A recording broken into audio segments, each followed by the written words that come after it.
بسم اللہ الرحمن الرحیم۔ السلام علیکم۔ پروگرام علم و حکمت میں خوش آمدید۔ میں ہوں محمد حسن الیاس۔ ناظرین کرام، محرم الحرام کا مہینہ ہے۔ اللہ تعالیٰ نے اپنی کتاب میں یہ بات بیان کی ہے کہ اللہ کے نزدیک مہینے 12 ہی ہیں۔ ان 12 مہینوں میں سے 4 مہینے ایسے ہیں کہ جس کو اللہ کے دین اور شریعت میں حرام مہینے قرار دیا جاتا ہے: رجب، ذی قعدہ، ذی الحجہ اور محرم الحرام۔ محرم الحرام کی کیا اہمیت ہے؟ اس مہینے میں پیش آنے والے بڑے ایونٹس کو مسلمانوں کو کیسے دیکھنا چاہیے ہے، اور ہمیں اس جدید دور کے تقاضوں کو سامنے رکھتے ہوئے کیا وہ لاہ عمل ہے جو مرتب کرنا چاہیے ہے جس سے منافرت اور مذہبی اختلافات کے رستے کو بھی روکا جا سکے۔ تمام مسائل کو آج ہم زیر بحث لائیں گے۔ حسب سابق ہمارے ساتھ تشریف فرما ہے جناب جاوید احمد غامدی صاحب۔ السلام علیکم غامدی صاحب۔ وعلیکم السلام۔ ہم سے بہت شکریہ، آپ کے وقت کا آغاز کرتے ہیں۔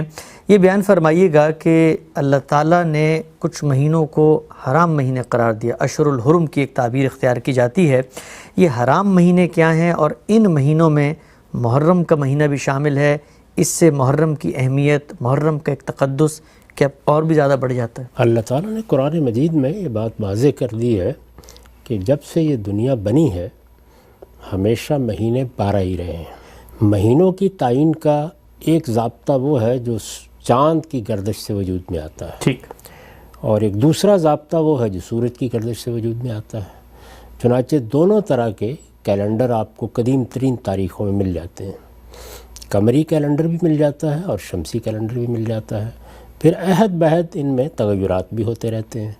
قمری کیلنڈر میں تو وہی اختلاف ہوتا ہے کہ کبھی مہینہ 29 کا ہو جاتا ہے، کبھی 30 کا ہو جاتا ہے، لیکن زمین کی گردش کے لحاظ سے اگر آپ دیکھیں تو اس میں کوئی 10 دن کا فرق واقع ہو جاتا ہے۔ اچھا، ان تمام مسائل سے کس طریقے سے نمٹا جائے اور کس طرح ایک ضابطے کو سوسائٹی کے لیے مفید بنایا جائے، اس میں قدیم ترین تمدن میں بہت سی چیزیں ہوتی رہی ہیں۔ خود شمسی کیلنڈر کی آپ تاریخ پڑھیں تو یہ معلوم ہوتا ہے کہ اس تقویم کو بھی بہت سے مراحل سے گزرنا پڑا ہے، ٹھیک، اور مختلف ادوار میں حکمرانوں نے بھی اور بعض اہل علم نے بھی اس میں تبدیلیاں کی ہیں، تغیرات بھی کیے ہیں۔ تاہم اصولی بات وہی رہی ہے کہ شمسی کیلنڈر میں بھی 12 مہینے ہیں اور قمری تقویم میں بھی 12 ہی مہینے ہیں۔ ٹھیک، ان میں سے 4 کے بارے میں اللہ تعالیٰ نے یہ قرار دیا ہے کہ ان میں جنگ و جدال ممنوع ہوگا۔ حرام ہونے کا مطلب یہ ہے کہ جنگ و جدال جو دنیا میں بہرحال ایک ایسی چیز رہی ہے جس سے جان چھڑائی نہیں جا سکی۔ ٹھیک، موجودہ زمانے میں جب کہ اقوام متحدہ کا ادارہ بن گیا، بہت سی قوتوں نے مل کر ایک عالمی نظم تشکیل دے دیا، اب بھی ہم دیکھتے ہیں کہ کہیں نہ کہیں جنگ ہوتی رہتی ہے۔ یہ ابھی ہمارے ہی دور کی چیزیں ہیں کہ جس میں ایران اور عراق 2 مسلمان ملکوں میں جنگ ہو گئی۔ ابھی حال میں ہم دیکھتے رہے ہیں کہ سعودی عرب میں اور یمن کے درمیان اسی طرح کی صورتحال پیدا ہوئی۔ ایسے ہی معاملات بعض اور علاقوں میں بھی ہوتے رہتے ہیں۔ تو اللہ تعالیٰ نے چونکہ ایک بہت بڑی عبادت لازم کی ہے، اور وہ عبادت ہے حج کی عبادت۔ ہر سال حج ہونا ہے، اور اللہ تعالیٰ نے جب یہ فیصلہ کر لیا کہ اس کی توحید کا مرکز جزیرہ نما عرب میں قائم کیا جائے گا اور اس میں لوگ عمرے کے لیے بھی آئیں گے۔ یہ ہم اس سے پہلے کئی مرتبہ واضح کر چکے ہیں کہ حج نظر کی تمثیل ہے اور اصل عبادت ہے اور بڑی غیر معمولی عبادت ہے۔ اسی عبادت کو عام دنوں میں عمرے کی صورت دے دی گئی ہے۔ ٹھیک، جس طرح ہم کسی چیز کا اختصار کر دیتے ہیں، تو اگر آپ غور کر کے دیکھیں تو حج کا اختصار ہے عمرہ، اور پھر حج اور عمرے ہی کے اندر سے بعض چیزوں کو لے کر جو سنت کے طور پر جاری تھیں، رسالت مآب صلی اللہ علیہ وسلم نے پورے عالم کے لیے عید الاضحیٰ کا تہوار مقرر کر دیا ہے۔ اس میں بھی وہی آداب، وہی حدود، اسی طرح قربانی کی جاتی ہے۔ تو یہ خاص عبادت ہے، بڑی غیر معمولی عبادت ہے۔ عالمی سطح پر لوگوں نے اس عبادت کے لیے آنا ہے۔ مجھے نماز پڑھنی ہوتی ہے، میں گھر میں بھی پڑھتا ہوں، اور اگر اللہ توفیق دے اور قریب میں مسجد ہو یا کوئی معبد ہو تو وہاں بھی جا کے پڑھتا ہوں ٹھیک، نماز۔ اس میں بھی رکاوٹ پڑ سکتی ہے، لیکن یہ روز کا معاملہ ہے۔ یہ عالمی سطح پر ایک اجتماع کا انعقاد ہے، یعنی ساری دنیا میں سیدنا ابراہیم علیہ السلام نے جو دعوت پیش کی تھی اس پر لبیک کہنے والے لوگ آئیں گے، سفر کریں گے۔ قدیم زمانے میں یہ سفر 2 دن میں نہیں ہوتا تھا۔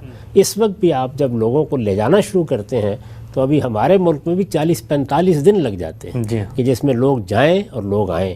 اسی پہ آپ قیاس کر لیں کہ قدیم زمانے میں جب یہ ہوائی جہاز نہیں تھے اور یہ بحری جہاز نہیں تھے تو لوگ کیسے سفر کر کے آتے ہوں گے. تو اس میں یہ طریقہ اختیار کیا گیا کہ 1 مہینہ عمرے کے لیے اور 3 مہینے حج کے لیے خاص کر دیے گئے کہ ان میں لوگ جنگ و جدال روک دیں گے. یعنی وہ لوگ جو دین ابراہیمی کے ماننے والے ہیں، جو اس توحید کے مرکز سے وابستہ ہیں، کم سے کم وہ اپنی طرف سے ہتھیار رکھ دیں گے، جس کو ہم آج کی اصطلاح میں بیان کرتے ہیں نا کہ سیز فائر ہو جائے گا، جنگ بندی ہو جائے گی. یہ آپ جانتے ہیں کہ سیز فائر میں بعض اوقات یہ نہیں ہوتا کہ جنگ ختم ہو جاتی ہے، کسی مصلحت کو سامنے رکھ کے یہ فیصلہ کر لیا جاتا ہے کہ 2 دن 10 دن 20 دن جنگ نہیں ہوگی. ہمارے قریب میں جنگ ہو رہی ہے 20 سال سے، وہاں بھی آپ نے دیکھا کہ عید کے موقع پر بعض اوقات دونوں جانب سے ایک جنگ بندی کا اعلان ہو جاتا تھا. تو یہ اللہ تعالیٰ کی طرف سے جنگ بندی کا اعلان ہے. یعنی یہ کہا گیا ہے کہ تمہاری جنگیں وہ جائز بھی ہوتی ہیں، ناجائز بھی ہوتی ہیں. دنیا کے اندر بہرحال تلواریں نکلتی رہی ہیں، بے نام ہوتی رہی ہیں اور خون بھی بہتا رہا ہے. یہ صورتحال اگر پیدا ہو تو یہ بحث الگ ہے کہ وہ جنگ صحیح ہو رہی ہے وہ غلط ہو رہی ہے. یہاں جنگ موضوع نہیں ہے. اصل چیز یہ ہے کہ اس کو ان مہینوں میں روک دیا جائے تاکہ لوگ ایک بڑی عبادت کے لیے جا سکیں. عمرہ کرنے والے سال بھر جب چاہیں جا سکتے ہیں، لیکن کم سے کم 1 مہینہ ایسا مقرر کر دیا گیا کہ جس میں اگر وہ چاہیں تو عمرے کا سفر کر لیں اور ان کو جنگ سے یا اس طرح کے کسی فساد سے واسطہ نہ پڑے. یہی صورتحال حج کے بارے میں کی گئی ہے اور اسی کو بیان کیا گیا اشرم معلومات. جب یہ کہا جاتا ہے حج کے مہینے ہیں تو اس کا مطلب یہ ہے کہ 3 مہینے مقرر کیے گئے ہیں. اس میں لوگ گھروں سے نکلیں گے، سفر کر کے جائیں گے، پھر ان کو واپس آنا ہے. اور اسی لحاظ سے اگر آپ دیکھیں تو کچھ دن پہلے ہیں اور اس کے بعد 10 ذوالحج کو جب آپ فارغ ہو جاتے ہیں تو پھر اس کے بعد مزید 50 دن ہیں. تو اس طریقے سے یہ 3 مہینے حج کے لیے اور 1 مہینہ عمرے کے لیے حرمت والے مہینے قرار دے دیے گئے ہیں. اور حرمت کا مطلب یہاں کیا ہے؟ وہی جو المسجد الحرام کا ہے. یعنی ان مہینوں کو عزت کی نگاہ سے دیکھا جائے، ان میں جنگ و جدال بند کر دیا جائے، اس میں لوگ اس عبادت پر توجہ مرتکز کریں اور اگر انہوں نے کوئی عزم کرنا ہے تو اسی عبادت کریں. ہم سب یہ بات تو واضح ہوئی کہ حرمت والے مہینے کیوں قرار دیا ہے اللہ تعالیٰ نے ان مہینوں کو، اور محرم بھی اس میں شامل ہے. ایک ضمنی پہلو ذرا یہاں بتائیے گا کہ بعض اہل علم کا یہ خیال ہے کہ یہ جو 4 مہینے ہیں حرمت کے مہینے، ان کا اب اطلاق نہیں ہوتا، یہ اس عہد سے متعلق تھے. تو کیا اللہ کی شریعت میں قیامت تک مسلمانوں پر یہ لازم ہے کہ ان 4 مہینوں میں کوئی انیشیٹو نہ لیں جنگ و جدال کے لیے اور رستے کھلے رکھیں لوگ حج و عمرہ ادا کر سکیں؟ یہ اللہ تعالیٰ نے جس طرح ان کو بیان کیا ہے اس میں کوئی سوال ہی اس کا نہیں ہے کہ یہ کسی خاص دور کے ساتھ مخصوص ہو. یہ حج کی عبادت کے ساتھ متعلق ہے. حج کی عبادت جب تک ہوتی رہے گی یہ قانون اسی طرح باقی رہے گا. یعنی یہ چیز کہ ہم امن قائم کریں، یہ چیز کہ جنگ و جدال کو ان مہینوں میں روک دیا جائے، یہ بات کہ مسلمان کم سے کم راستوں کو بالکل صاف کر دیں اور امن کے ساتھ لوگ اس عبادت کے لیے جا سکیں، اس کی ضرورت کیا ختم ہو گئی ہے؟ یعنی ابھی آپ کو معلوم ہے کہ جب جنگ ہو رہی تھی کئی برس تک ایران اور عراق کے درمیان میں، تو کیا صورتحال پیدا ہو گئی تھی. یہ صحیح ہے کہ موجودہ ذرائع ایسے ہیں کہ جس میں آپ جنگ روکے بغیر بھی کچھ امن کی صورت پیدا کر سکتے ہیں، لیکن حرمت تو اسی طرح قائم رہے گی، اس لیے کہ وہاں پیغام یہ دیا جا رہا ہے اور اس پیغام میں بڑی معنویت ہے. یعنی جنگ جب ایک بار رک جاتی ہے تو جذبات ٹھنڈے پڑ جاتے ہیں، سوچنے کے مواقع ملتے ہیں، جنگ و جدال کی بجائے عبادت کی طرف توجہ ہوتی ہے. یہ بات ذہن میں رکھیں کہ جب جزیرہ نما عرب کو یہ حیثیت دی گئی تو رسالت مآب صلی اللہ علیہ وسلم کے بعد اس کے گرد و پیش کے ممالک میں بھی اتمام حجت کے بعد دین کا ایک غلبہ قائم کر دیا گیا. یہ اسی کا نتیجہ ہے، اسی اقدام کا، کہ آپ دیکھتے ہیں کہ گرد و پیش میں سب مسلمان ممالک ہیں، اللہ کے دین کو ماننے والے ہیں. تو اصلاً یہ انہی لوگوں سے متعلق بات ہوگی کہ وہ یہ راستے صاف رکھ دیں، ان میں کسی نوعیت کا جنگ و جدال نہ ہو، لوگوں کو کسی بدامنی سے سابقہ پیش نہ آئے اور وہ اطمینان سے حج کر سکیں. تو یہ پوچھنا چاہیے کہ آخر کیا باعث ہوا اس کا کہ اس معاملے میں یہ رائے کسی شخص نے قائم کی کہ یہ ختم ہو گیا معاملہ. کوئی وجہ نہیں ہے اس کے ختم ہونے کی. اور جو اسلوب ہے قرآن مجید کا سورہ توبہ میں، وہ تو یہ کہہ رہا ہے کہ یہ حرمت اس دن سے قائم ہے جب اللہ تعالیٰ نے اس زمین و آسمان کو بنایا ہے۔ ٹھیک ہے، ہم سب آگے بڑھاتے ہیں سلسلے کو۔ یہ بیان فرمائیے گا کہ جو محرم کا مہینہ ہے، کہا جاتا ہے ہجری کیلنڈر کا آغاز بھی اسی مہینے سے ہوتا ہے۔ ہجرت کے بارے میں جو تاریخی معلومات ہم تک پہنچی ہیں وہ تو کہا جاتا ہے کہ ربیع الاول کے مہینے میں ہوئی، تو پھر ہجرت کے کیلنڈر کا آغاز محرم کے مہینے سے کیسے ہو جاتا ہے؟ تاریخی معلومات جو کچھ ہمیں حاصل ہیں وہ یہ ہیں کہ جب یہ معاملہ زیر بحث آیا کہ اب مسلمانوں کا اپنا کوئی کیلنڈر ہونا چاہیے، اپنی کوئی تقویم ہونی چاہیے، اور سیدنا عمر کے زمانے میں اس کا فیصلہ کرنے کی ضرورت محسوس ہوئی، تو ساری تجاویز زیر بحث آئیں۔ گرد و پیش میں کچھ کیلنڈر موجود بھی تھے، آخر رومی سلطنت، ساسانی سلطنت اس سے پہلے قائم رہی تھی۔ سلطنتوں کے، حکومتوں کے معاملات تو کسی تقویم کے بغیر نہیں چلتے، احکام جاری کرنے ہوتے ہیں، عادات متعین کرنے ہوتے ہیں، بعض موقعوں پر آپ نے وقت دینا ہوتا ہے، اسی طرح سے جو دستاویز بنتی ہے اس کے اوپر بھی کوئی تاریخ لکھنی ہوتی ہے۔ تو یہ ضرورتیں جو ہماری بھی اس وقت روزمرہ کی ضرورتیں ہیں اس وقت ہی سامنے آئیں، تو سیدنا عمر سے یہ کہا گیا کہ مسلمانوں کے لیے کسی کیلنڈر کا تعین کر دیا جائے۔ یعنی یہ بھی ہو سکتا ہے کہ دنیا میں جہاں کوئی اور تقویم جاری ہے اس کو مسلمان اختیار کر لے یا اپنی کوئی تقویم۔ تو انہوں نے یہ فیصلہ کیا کہ ہم ہجرت سے اس کی ابتدا کریں گے، اور تاریخی روایات سے معلوم ہوتا ہے کہ اس میں کافی بحث ہوئی۔ یعنی بعض صحابہ کرام کی رائے یہ تھی کہ رسالت مآب صلی اللہ علیہ وسلم کی بعثت سے ابتدا کر دی جائے، بعض نے کچھ دوسری آراء بھی دیں۔ اس پر اتفاق ہو گیا کہ ہجرت سے اس کو، کیونکہ ہجرت ہی در حقیقت مسلمانوں کی ریاست کی ابتدا ہے، تو اس میں بڑی معنویت ہے کہ اس سے پہلے تو یہ دعوت تھی، ایک پیغام تھا، لیکن جب اس نے باقاعدہ ایک اجتماعی نظم کی صورت اختیار کی اور اصل میں تقویم اسی کی ضرورت بھی ہوتی ہے، تو پھر اس کی ابتدا بھی وہیں سے ہونی چاہیے۔ یعنی یہ گویا مسلمانوں کے اقتدار کی نوید تھی ہجرت، اور یہ معلوم ہے خود ہجرت سے متعلق جب ہم چیزوں کو دیکھتے ہیں، خاص طور پر پیغمبروں کی دعوت میں، تو اس سے یہ واضح ہو جاتا ہے کہ یہ ایک فیصلہ کن مرحلہ ہوتا ہے جس کے بعد اللہ تعالیٰ پھر کسی قوم کی تقدیر کا حکم سنا دیتے ہیں، یعنی یہ بتا دیتے ہیں کہ اب اس کے ساتھ کیا ہونے والا ہے۔ تو ہجرت کیونکہ انبیاء کی تاریخ میں یا پیغمبروں کی تاریخ میں بڑی غیر معمولی اہمیت رکھتی ہے۔ اس کا مطلب یہ ہے کہ وہ وقت آ گیا ہے جس میں حجت تمام ہو گئی، پیغمبر کو نکلنے کے لیے کہہ دیا گیا ہے، اب اللہ تعالیٰ کی عدالت نے فیصلہ سنانا ہے۔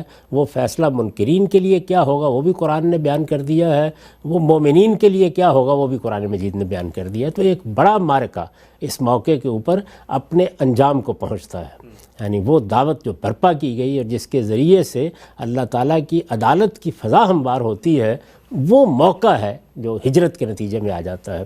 چنانچہ اسی کا انتخاب صحابہ کرام نے کیا، اور میرے خیال میں بہت صحیح انتخاب کیا، اسی سے ابتدا کرنی چاہیے تھی۔ اب جس طرح کہ آپ نے یہ بیان فرمایا ہے کہ وہ تو مہینہ ابتدائی مہینہ نہیں تھا، تو یہ معلوم کیا گیا، اور ظاہر ہے کہ عرب اس بات کو جانتے تھے کہ عربوں کے ہاں یہ تقویم محرم سے شروع ہوتی تھی، اچھا پہلے سے یہی طریقہ تھا۔ تو اس میں پھر یہ سوال ہوا کہ جو تاریخ ہے اس کو اگر ہم ہجرت سے شروع کرتے ہیں تو پھر تقویم کا پورا نظام نیا بنے گا، اس کو موضوع نہیں سمجھا گیا، اور یہ کہا گیا کہ ہم اس کو اس پہلو سے دیکھتے ہیں کہ اس سال سے ہم نے اپنی تقویم کی ابتدا کر دی جس سال میں ہجرت ہوئی، تو محرم ہی کے مہینے کو پہلا مہینہ رکھا گیا، جیسے کہ اس سے پہلے عرب میں روایت موجود تھی۔ آگے بڑھاتے ہیں سلسلے کو۔ یہ پہلو بھی واضح ہوتا ہے کہ عربوں نے اگر اس کو پہلے سے ہی پہلا مہینہ رکھا تھا تو اس مہینے کی اس کے علاوہ بھی ان کے نزدیک کوئی اہمیت ہوگی۔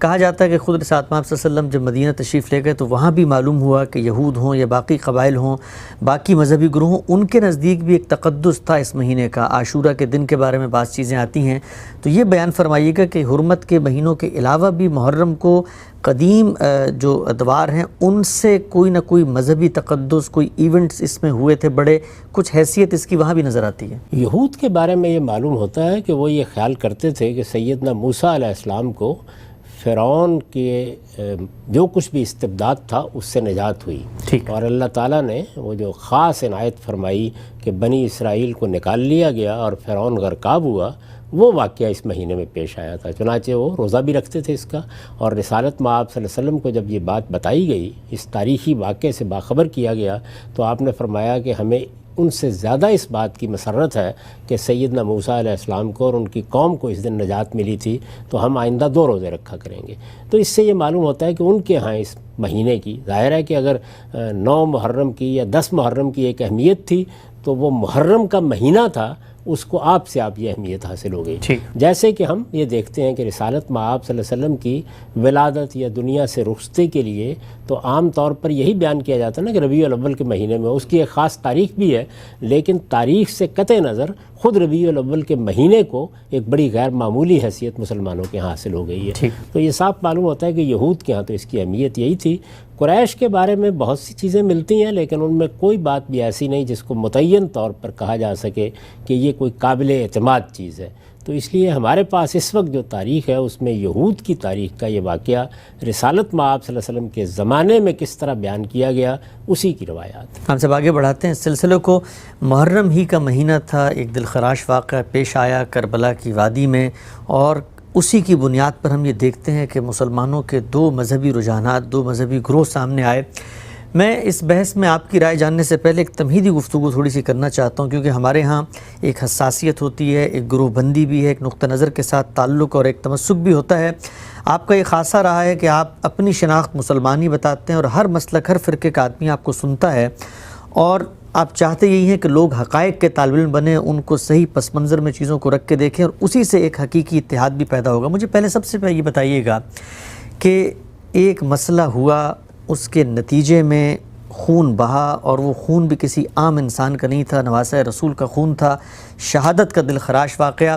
اس واقعے کے اندر جو امت کا ایک درد چھپا ہوا ہے، جو نقصان ہوا ہے، وہ تو ایک بالاتفاق موضوع ہے، اس پر تو کوئی اختلاف نہیں ہے. ابتدا یہیں سے چاہوں گا کہ جو نتیجہ نکلا، اس نتیجے کی حساسیت، دلخراشیت، اور اس سے جو امت کو نقصان ہوا، اس پہ تو پوری امت ایک جگہ پر کھڑی ہوئی ہے. آپ کیا کہتے ہیں؟ یہ تو بالکل ایک فطری بات ہے کہ جب بھی کبھی اس طرح کا حادثہ ہوگا، کوئی مسلمانوں کے درمیان جنگ ہو جائے گی، وہ ایک دوسرے کا خون بہائیں گے، اور اگر وہ خون بھی کسی غیر معمولی ہستی کا بہا ہے تو ہر شخص کے لیے یہ واقعہ ایک دلخراش واقعہ ہے، اس پر بہت افسوس ہوگا.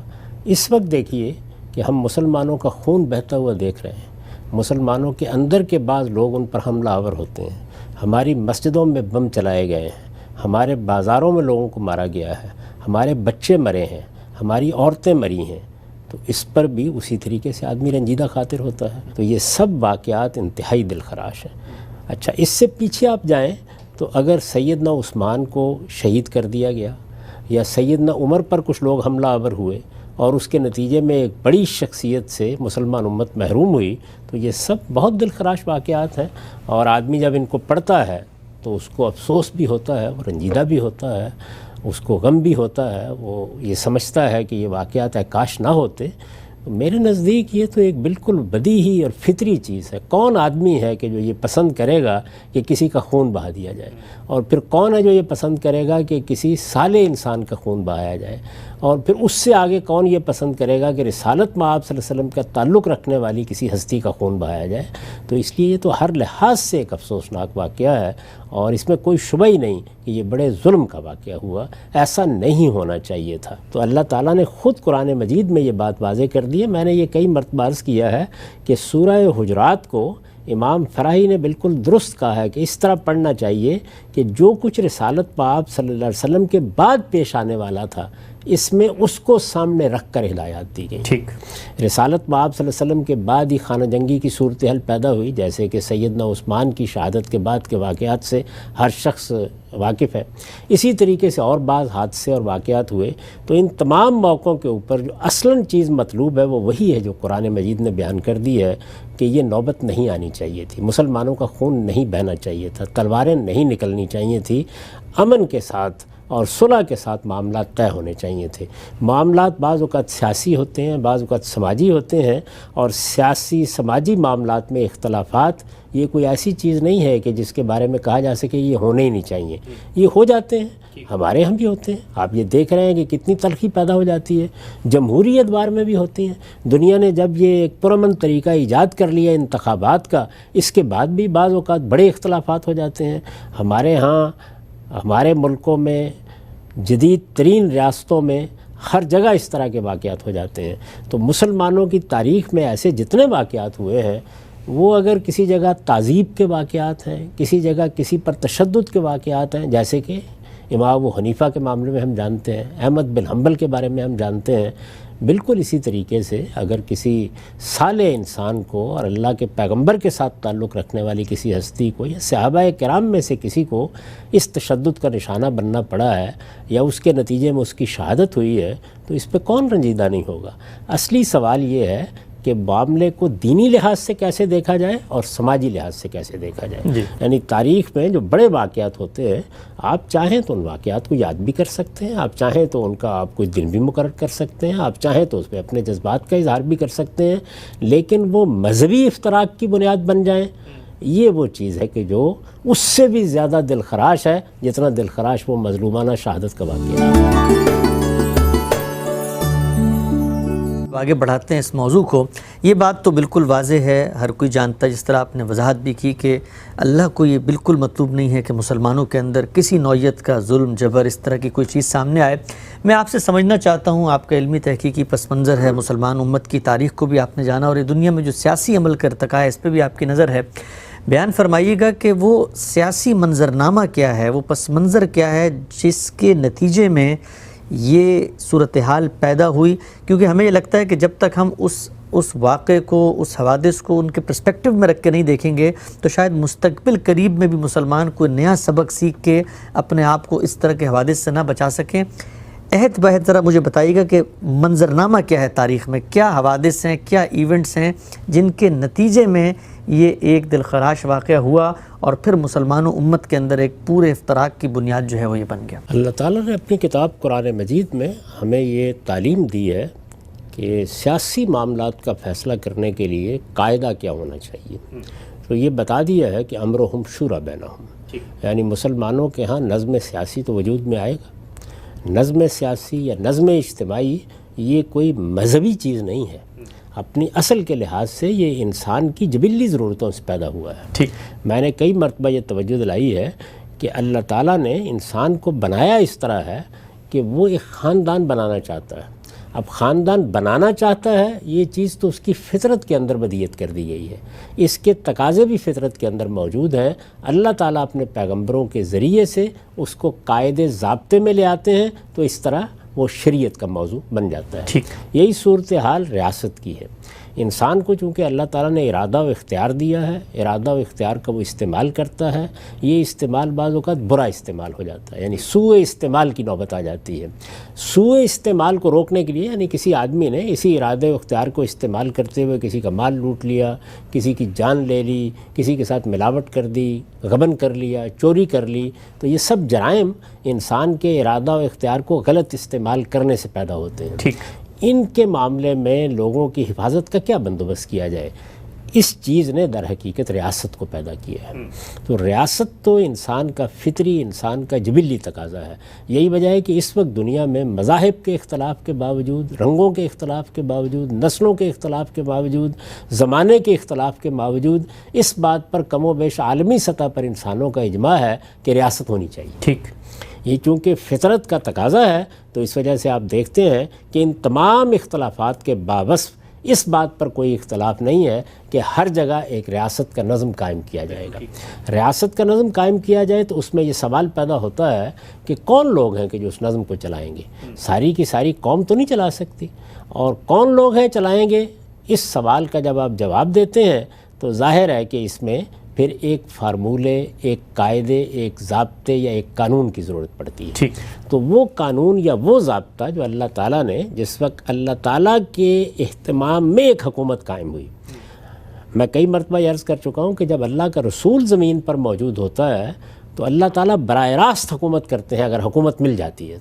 یعنی اگر اللہ کے رسول کو یا اللہ کے رسول کے ساتھیوں کو حکومت مل جائے تو پھر براہ راست وہ اللہ تعالیٰ کے اہتمام میں حکومت کا نظم چلاتے ہیں۔ ٹھیک، یہی وجہ ہے کہ وہاں جب بھی کسی چیز کی طرف رجوع کے لیے کہا جاتا ہے تو اللہ اور رسول کے الفاظ استعمال کیے جاتے ہیں، یعنی اوپر اس کائنات کا پروردگار ہے اور زمین کے اوپر اس کا رسول اس کی نمائندگی کر رہا ہے۔ تو یہ حکومت جو رسالت مآب صلی اللہ علیہ وسلم کے ذریعے سے قائم ہوئی، اس کے بارے میں جب اس کے قیام کے آثار پیدا ہوئے تو سورہ شورى میں یہ بتا دیا گیا کہ امرہم شوری بینہم، ٹھیک، یعنی مسلمانوں کا نظم اجتماعی ہمیشہ ان کی رائے پر مبنی ہوگا۔ امرہم شورا بینہم پر اس وقت کوئی تفصیلی گفتگو کی ضرورت نہیں ہے، اس پر میں بھی بہت کچھ لکھ چکا ہوں، بہت سے دوسرے اہل علم بھی اپنی آراء دے چکے ہیں۔ اس کا صاف صاف مطلب یہ ہے کہ یہاں نہ بندوق کو یہ حق ہے کہ وہ حکومت کرے، نہ کسی خاندان کے لیے کوئی خصوصی فضیلت ہے، نہ کسی طبقے کو مسلمانوں پر کوئی اقتدار ہمیشہ کے لیے دے دیا گیا ہے، بلکہ خود مسلمان امرہم شورا بینہم، یعنی اس میں کوئی شرط نہیں عائد کی گئی۔ یہ کہا گیا ہے کہ مسلمان اپنے باہمی مشورے سے اپنے حکمرانوں کا انتخاب کریں گے، ریاست سے متعلق فیصلے کریں گے۔ اس لیے اس میں تو کوئی اختلاف نہیں ہو سکتا کہ مسلمانوں کی حکومت جہاں بھی ہوگی وہ امرہم شورا بینہم کے اصول پر ہوگی۔ اور اگر کوئی حکومت امرہم شورا بینہم کے اصول پر قائم ہوئی ہے، یعنی لوگوں نے اس کو منتخب کیا ہے، انتخاب کے طریقے وقت اور زمانے کے ساتھ تبدیل ہوتے رہتے ہیں۔ جو طریقے آج ہم اختیار کر سکتے ہیں وہ طریقے آج سے 500 سال 400 سال پہلے نہیں اختیار کر سکتے تھے۔ رسالت مآب صلی اللہ علیہ وسلم کے زمانے میں عرب میں ایک قبائلی نظام تھا۔ ظاہر ہے کہ جو طریقہ بھی اختیار کیا جائے گا اس قبائلی نظام کی روایات کو سامنے رکھ کے اختیار کیا جائے گا۔ یہ طریقے کی بحث ہے، یعنی کسی اصول کو آپ نے سوسائٹی سے متعلق کرنا ہے، اپلائی کرنا ہے، تو اپلائی کرتے وقت تو ہمیشہ یہ چیز ملحوظ رکھی جاتی ہے کہ زمانہ کون سا ہے، حالات کیا ہیں، کس طریقے سے اس چیز کا اطلاق کیا جائے۔ لیکن اصول ہمیشہ یہی رہے گا کہ حکومت لوگوں کے اعتماد سے قائم ہوگی، لوگوں کی رائے سے قائم ہوگی۔ جب تک لوگوں کا اعتماد اور لوگوں کی رائے اسے حاصل ہے اس وقت تک قائم رہے گی۔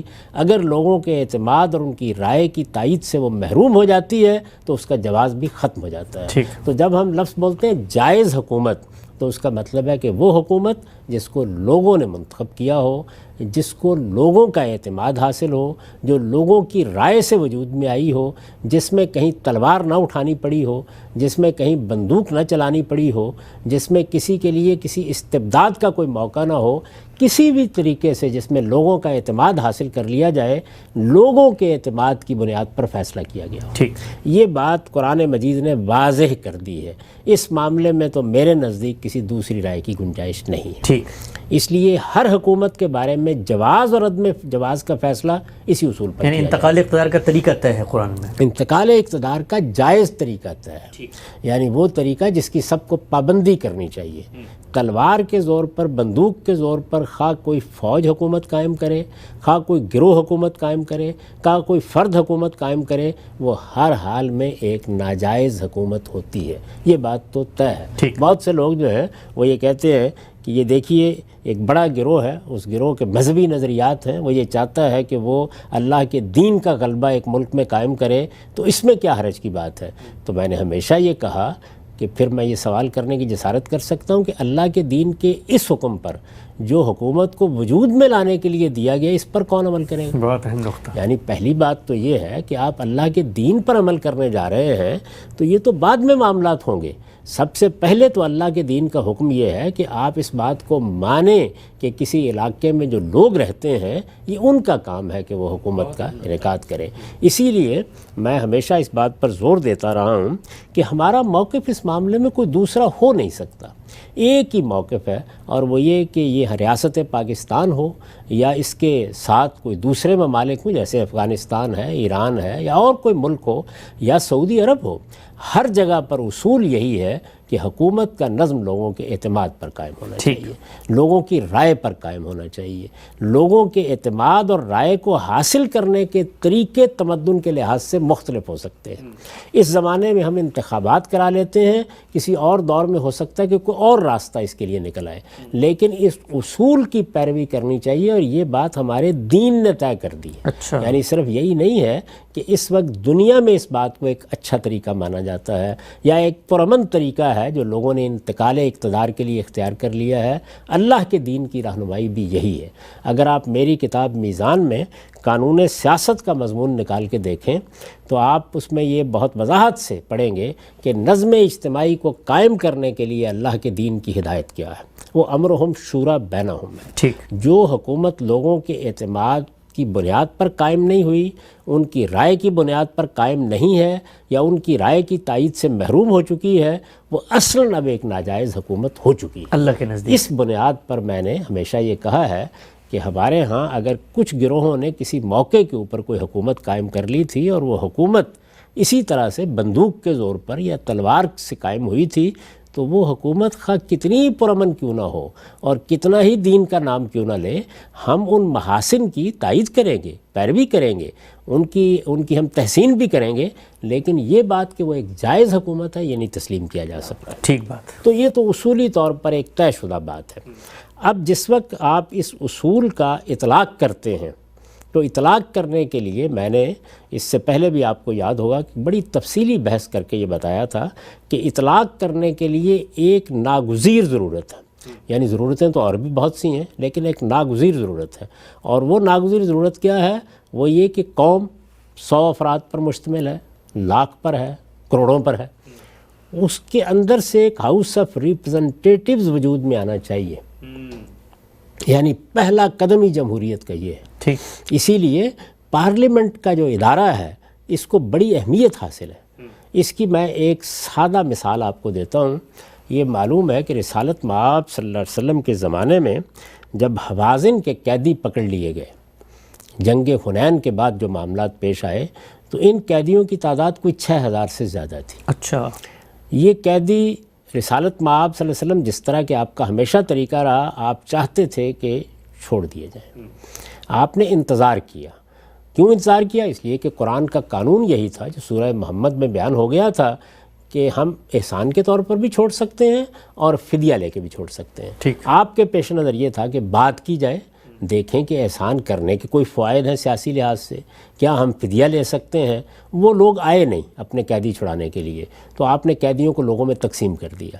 اس زمانے میں ظاہر ہے نہ حکومت کے پاس جیلیں تھیں، نہ اس طرح کے بڑے کیمپ بنائے جا سکتے تھے، نہ اتنے ہزاروں لوگوں کے لیے کھانے پینے کا بندوبست کیا جا سکتا تھا، تو یہی ایک سادہ طریقہ تھا کہ لوگوں میں تقسیم کر دیے جائیں۔ ٹھیک۔ لوگوں میں تقسیم کر دیے جائیں تو اللہ تعالیٰ کا جو حکم بیان ہوا ہے سورہ محمد میں، وہ جس طرح ریاست کے نظم کے لیے ہے اسی طرح لوگوں کے لیے بھی ہے۔ اس کا مطلب یہ تھا کہ اب لوگ خود انفرادی معاملہ کر لیں گے، درست۔ یعنی وہ چاہیں تو چونکہ ایک ہی علاقے میں رہنے والے لوگ تھے، ان کے قبائلی معاملات میں بھی بہت سے اشتراکات تھے، وہ چاہیں تو احسان کے طور پر چھوڑ دیں، چاہیں تو کسی سے فدیہ لے لیں، تو ان کے لیے یہ گویا ایک طرح کا مال غنیمت بھی بن جاتا تھا۔ یعنی اگر وہ فدیہ لیں گے تو ظاہر ہے کہ وہ انفرادی طور پر اس کو وصول کر لیں گے۔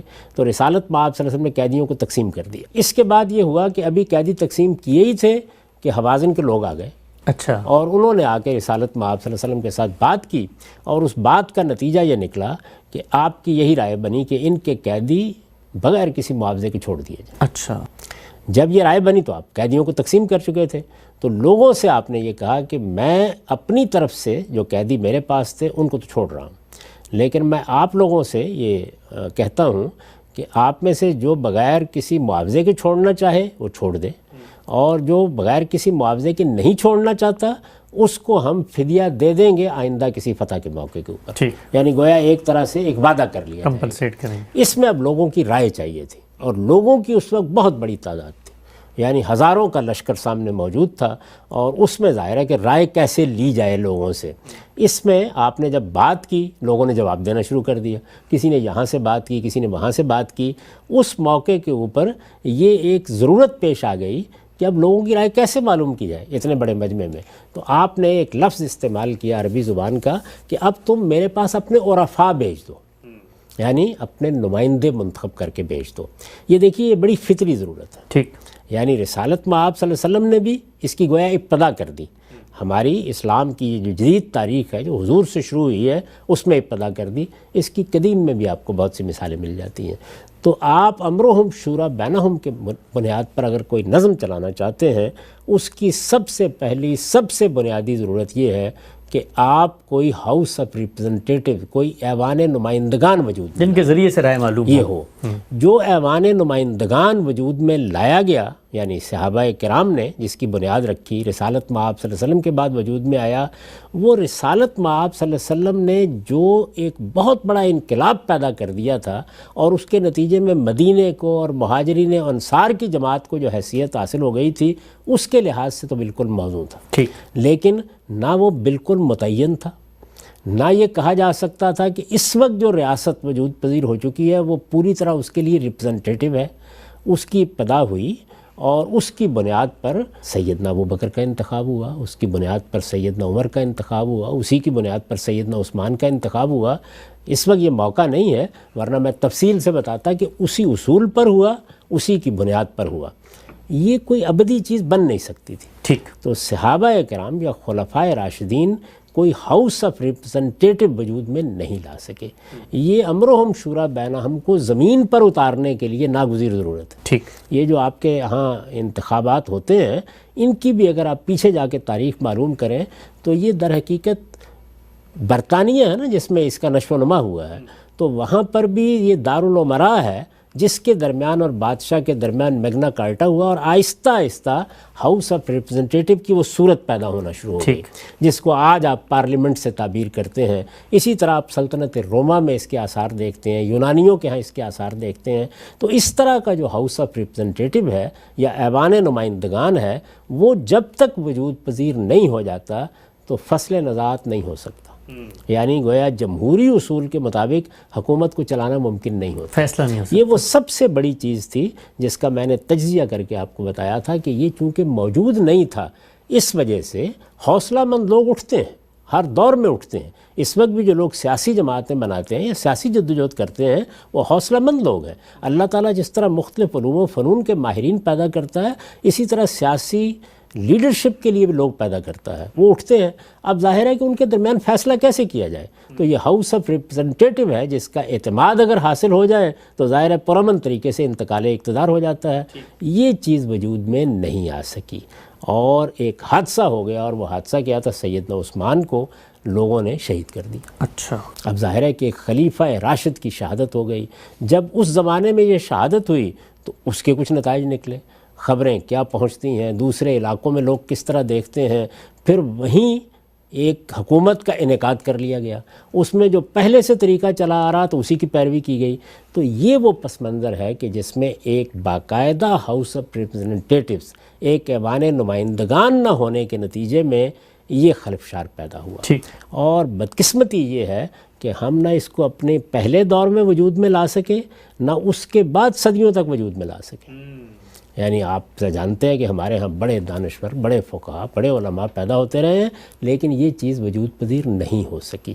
ہمارے ہاں نہ مغلوں میں یہ چیز پیدا ہو سکی، نہ عثمانیوں کے ہاں آ سکی، نہ اسی طرح کے بنو امیہ کی دونوں حکومتوں میں، خواہ وہ پہلی حکومت ہو یا پھر ہسپانیہ کی حکومت ہو، نہ بنو عباس کے ہاں، نہ فاطمیوں کے ہاں، یہ ہاؤس آف ریپرزنٹیٹو۔ اس کے بغیر آپ ایک جمہوری حکومت، لوگوں کے اعتماد پر قائم ہونے والی حکومت نہیں بنا سکتے۔ واضح بات۔ یہ وہ اصل میں پس منظر ہے جس میں میرے نزدیک تلوار نکلی اور وہ فیصلہ کن ہو گئی، اور پھر متغلبین کی حکومت قائم ہوئی، یعنی وہ لوگ کہ جو تلوار کے زور پر اپنی حکومت قائم کر لیتے ہیں۔ ایسی کوئی حکومت کبھی جائز نہیں ہوتی۔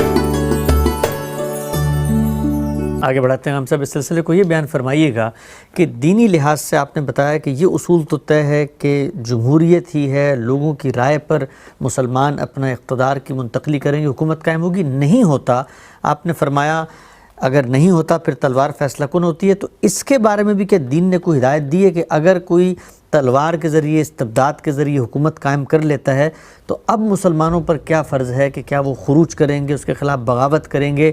کیا وہاں پر بھی دین نے کوئی الگ سے ہدایت دی ہے؟ اسلام تو اس بات سے واقف ہی نہیں تھا کہ اس طرح بھی ہو سکتا ہے۔ یعنی یہ آپ کے علم میں ہے کہ سیدنا عمر نے جو خطبہ دیا، اور بڑا مشہور خطبہ ہے اور بخاری میں نقل ہوا ہے، جس میں اپنے آخری زمانے میں انہوں نے یہ بتایا کہ یہ حکومت کیسے قائم ہوتی رہی ہے، بڑی تفصیل سے۔ اس میں جو جملہ انہوں نے بولا وہ کیا ہے، لا خلافت الا مشورۃ من المسلمین، مسلمانوں کی رائے، مسلمانوں کے مشورے کے بغیر کوئی خلافت، کوئی حکومت قائم نہیں ہو سکتی۔ تو جواز عدم جواز کے بارے میں تو کوئی مسئلہ ہی نہیں تھا، بلکہ اس میں یہ کہا گیا کہ اگر کوئی شخص مسلمانوں کی رائے کے خلاف اٹھ کھڑا ہو تو مسلمانوں کو چاہیے کہ اس کے خلاف جنگ کرے، اس لیے کہ یہ اسلام کے بنیادی اصول کے خلاف ہے۔ ٹھیک، اس وقت بھی اگر ہم کسی معاملے میں مسلمانوں کو سیاست میں نزاع کرتے دیکھیں، یعنی کچھ گروہ بن جائیں، وہ اٹھ کھڑے ہوں اور وہ کہیں کہ ہم اسلام کے نام پر، مثال کے طور پر ایک حکومت قائم کرنا چاہتے ہیں اور ہم یہ تلوار کے زور پر قائم کریں گے، تو ان کو سب سے پہلی بات یہی بتانی چاہیے کہ تمہارا یہ اقدام، تمہارا یہ فیصلہ ایک ناجائز فیصلہ ہے۔ ٹھیک، اب یہ صورتحال کے یہ جائز ناجائز کی بحث ایک طرف دھری رہ گئی اور تلوار نکل آئی یا بندوق چلنے لگ گئی. جب وہ تلوار نکل آتی ہے تو پھر میں نے ایک مرتبہ یاد ہوگا آپ کو یہ عرض کیا تھا، پھر تلوار ہی فیصلہ کرتی ہے. یعنی پھر کوئی اور چیز فیصلہ کرنے والی ہو نہیں سکتی، تلوار ہی فیصلہ کرتی ہے. اس وجہ سے یہ مسئلہ ہماری فقہ کے سامنے آیا کہ جب تلوار فیصلہ کن ہو جائے. تلوار فیصلہ کن ہونے کا مطلب کیا ہے کہ جس شخص نے تلوار اٹھائی، ظاہر ہے خانہ جنگی کی صورتحال ہے، سب لڑ رہے ہیں، ایک دوسرے کو مار رہے ہیں، اس کے دوران میں کسی ایک کو غلبہ حاصل ہو گئی. اس وقت بھی دیکھیں نا، جب ملکوں کے اندر مارشل لا لگتا ہے تو کیا ہوتا ہے، اگر پوری کی پوری فوج پیچھے کھڑی ہو اور کسی قسم کا افتراق پیدا نہ ہو تو حکومت قائم ہو جاتی ہے. ٹھیک، یعنی مارشل لا کامیاب ہو جاتا ہے، کہا جاتا ہے یہ انقلاب برپا ہو گیا. اور اگر خود فوج کے اندر خلفشار پیدا ہو جائے تو خانہ جنگی شروع ہو جائے گی. اس کے نتیجے میں ہوئی بعض جگہوں کے اوپر یعنی خونریزی ہوتی ہے. یہ اللہ کا شکر ہے کہ ہمارے ملک میں ایسا نہیں ہوا. تو جب اس آئینی صورتحال میں کوئی فیصلہ نہیں ہوا، آئینی صورتحال کیا ہے، یعنی لوگوں کے پاس ایک ہاؤس آف ریپرزنٹیٹو موجود ہے، ایک ایوان نمائندگان موجود ہے، اس کی بنیاد پر آپ فیصلہ کر رہے ہیں. جمہوریت کے لیے یا امرہم شورا بینہم کے لیے پہلا کام یہی ہے کہ یہ بتایا جائے کہ ایوان نمائندگان کیسے وجود میں آئے گا. آپ اس کا فیصلہ جیسے ہی کر لیتے ہیں اس کے بعد تو پھر کسی کے پاس جواز باقی نہیں رہتا. لیکن اگر یہ نہ ہو تو میں نے عرض کیا خانہ جنگی ہو جاتی ہے. اس لیے کہ حوصلہ مند لوگ یہ خیال کرتے ہیں کہ میں زیادہ حکومت کرنے کا حق رکھتا ہوں، دوسرا کہتا ہے میں زیادہ حکومت کرنے کا حق رکھتا ہوں. اب فصل نزاع کے لیے کیا کیا جائے؟ ٹھیک، یعنی جو فصل نزاع کے لیے پرامن طریقہ اللہ نے بتایا ہے وہ ختم ہو گیا. تو اس میں نے یہ گزارش کی تھی کہ پھر تلوار فیصلہ کن ہو جاتی ہے، کیونکہ نکل آئی ہے. اب وہ تلوار نکل آئی ہے نا، تو اب تلوار ہی فیصلہ کرے گی، بندوق ہی فیصلہ کرے گی. اس نے فیصلہ کر دیا کسی ایک کے حق میں. کسی ایک کے حق میں فیصلہ ہونے کا مطلب یہ ہے کہ اس کو فتح حاصل ہوگی. ٹھیک، ابھی بھی آپ دیکھ رہے ہیں کہ ایک خانہ جنگی کی صورتحال ہمارے ہمسائے میں جاری ہے، اور اس میں بھی یہی خیال کیا جا رہا ہے کہ نہیں کہا جا سکتا کس کو فتح ہو جائے. فتح کے شادیانے بھی بجائے جا رہے ہیں اور فتح کا انتظار بھی کیا جا رہا ہے. اس پر لوگ غور کرنے کے لیے تیار نہیں ہیں کہ اگر ایک ہاؤس آف ریپرزنٹیٹو موجود ہے، اگر ایک دستور بنا دیا گیا ہے، اگر ایک آئینی حکومت قائم کر دی گئی ہے، تو فرض کیجئے کہ آپ کو منظور نہیں ہے تو اسی دستور کے تحت اس میں کوئی ترمیم کرنی ہے تو ترمیم کر کے لوگوں سے پوچھ لیا جائے کہ وہ کس گروہ کو یہ حیثیت دیتے ہیں. لیکن اگر مختلف گروہ اس اصول کو ماننے کے لیے تیار نہ ہوں تو پھر کیا ہوگا؟ پھر بندوق فیصلہ کرے گی. یعنی پھر فیصلہ میدان جنگ میں ہوتا ہے. اس کے نتیجے میں نے کہا فیصلہ کرتی ہے، یعنی کسی ایک شخص کو، کسی ایک گروہ کو غلبہ حاصل ہو جاتا ہے. آخری درجے کا غلبہ جب اس کو حاصل ہو جاتا ہے تو اس کا مطلب ہے کہ مقابل کی قوتیں سرنڈر کر دینے پر مجبور ہو گئی. اس کو کہتے ہیں متغلب کی حکومت. ٹھیک، یہ استیلا کی بنیاد پر قائم ہوئی ہے. یہ استبدادی حکومت ہے اپنی ذات میں، لیکن جب یہ قائم ہو جاتی ہے تو اس میں دو سوال پیدا ہوتے ہیں. کیا یہ کسی آئین کو توڑ دینے کے نتیجے میں ہوئی ہے؟ کیا کسی ہاؤس آف ریپرزنٹیٹو کو رد کر دینے کے نتیجے میں ہوئی ہے؟ یا ایسی کوئی چیز تھی ہی نہیں، موجود نہیں تھی؟ اگر تو پہلی شکل ہے کہ ایک دستور موجود ہے، ایک آئین موجود ہے، ایک ایوان نمائندگان موجود ہے، اس کی موجودگی میں اگر اس طرح کا اصرار کیا جاتا ہے کہ بندوق فیصلہ کرے گی تو آخری درجے کا جرم ہے.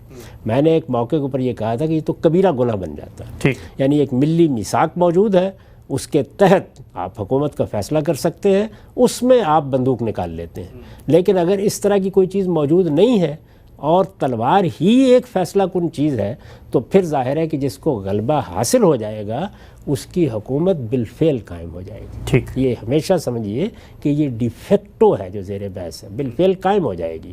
اور یہ ہو سکتا ہے کہ پہلے سے کسی ہاؤس آف ریپرزنٹیٹو کے نہ ہونے کی وجہ سے اس حکومت کو قائم کرنے والے یا اس کے لیے بندوق اٹھانے والوں کے لیے بھی ایک عذر بیان کیا جا سکے کہ ان کے پاس کوئی راستہ نہیں تھا اس کے سوا. ٹھیک، یعنی ایک بدامنی کی فضا پیدا ہو گئی، خانہ جنگی ہو گئی، کوئی دستور موجود نہیں تھا، کوئی قاعدہ موجود نہیں تھا، وہ قاعدہ وجود میں لایا نہیں جا سکا. خانہ جنگی کی فضا میں ایسا اتفاق کرانا بھی ممکن نہیں ہوتا.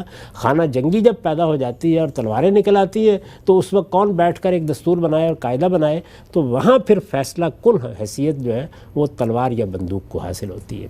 یہ صورتحال جہاں بھی پیدا ہوگی وہاں زیادہ سے زیادہ کسی شخصیت کا یا کسی شخص کا عذر بیان کیا جائے گا. ٹھیک، یعنی اس کے پاس اس کے سوا کوئی راستہ نہیں تھا.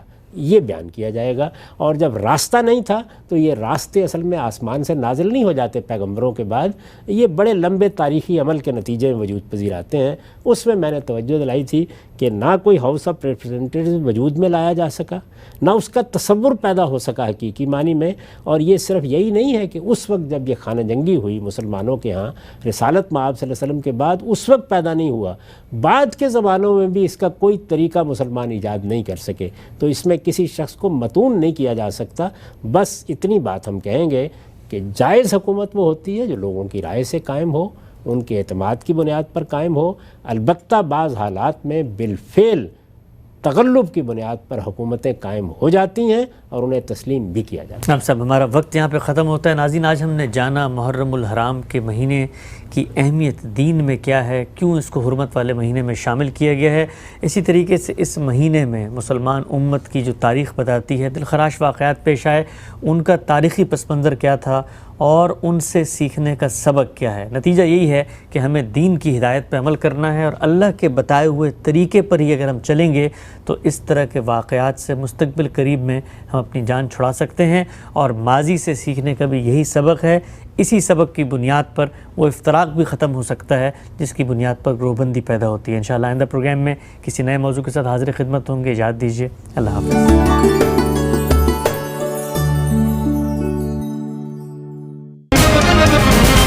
دنیا خبر کی دنیا